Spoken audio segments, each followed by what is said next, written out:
ఎన్నికల తర్వాత రాష్ట్రాన్ని బీజేపీకి అప్పగించే కుట్ర. కుటుంబం కోసం కేసీఆర్ రాజకీయ బేరసారాలకు దిగిండు సీఎం రేవంత్ రెడ్డి. ఈ రాష్ట్రం బీజేపీ చేతుల్లోకి వెళ్తే మధ్యయుగాల నాటి ప్రజలు అప్రమత్తంగా ఉండాలి. గెలుపు కోసం స్థాయి మరిచి మోదీ ఆరోపణలు చేస్తున్నారు. సమాజాన్ని చీల్చేందుకు బీజేపీ ప్రయత్నం. ఇది దేశ మనుగడకే ప్రమాదం. ఇదైతే కరెక్ట్ చెప్పినవు. ఈ లాస్ట్ వర్డ్స్ అయితే కరెక్ట్ చెప్పినవు. గెలుపు కోసం స్థాయి మరిచి మోదీ ఆరోపణలు చేస్తాను. ఎట్లా? ముస్లింల రిజర్వేషన్లు తీసేస్తా అంటాను. అసలు ముస్లింలకు రిజర్వేషన్లే లేవు. మతపరమైన రిజర్వేషన్లు ఎక్కడ కూడా ముస్లింలకు లేవు. అది నిజం. సమాజాన్ని చీల్చేందుకు బీజేపీ ప్రయత్నం ఆల్రెడీ చీల్చేసింది. ఎట్లా?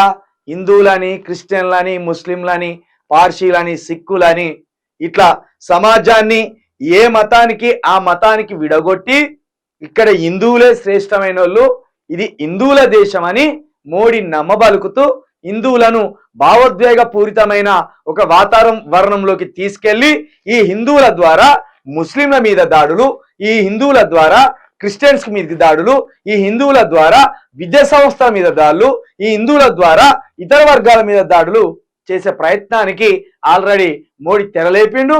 అది జరుగుతూనే ఉన్నది. మొన్నటికి మొన్న ఆదిలాబాద్లో ఒక క్రిస్టియన్ స్కూల్ మీద ఇదే హిందూ సోదరులు పోయి హనుమాన్ మాలేసుకున్న వాళ్ళు పోయి కొట్టి చంపే ప్రయత్నం చేసింది. ఇట్లా రాష్ట్రంలోకి కూడా మత చిచ్చు, మత పిచ్చి వచ్చి కూర్చున్నది. కాబట్టి మన తెలంగాణలో ఉన్న యువకులు కూడా కొంత డిస్టర్బ్ అవుతాను. డిస్టర్బ్ కాకండి. ఇక్కడ మతం ప్రధానం కాదు, కులం ప్రధానం కాదు.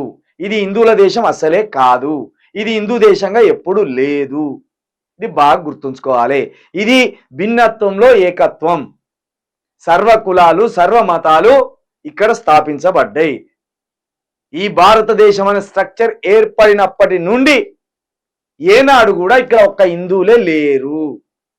అన్ని జాతుల ప్రజలు, అన్ని మతాల ప్రజలు ఇక్కడ నివసిస్తున్నారు.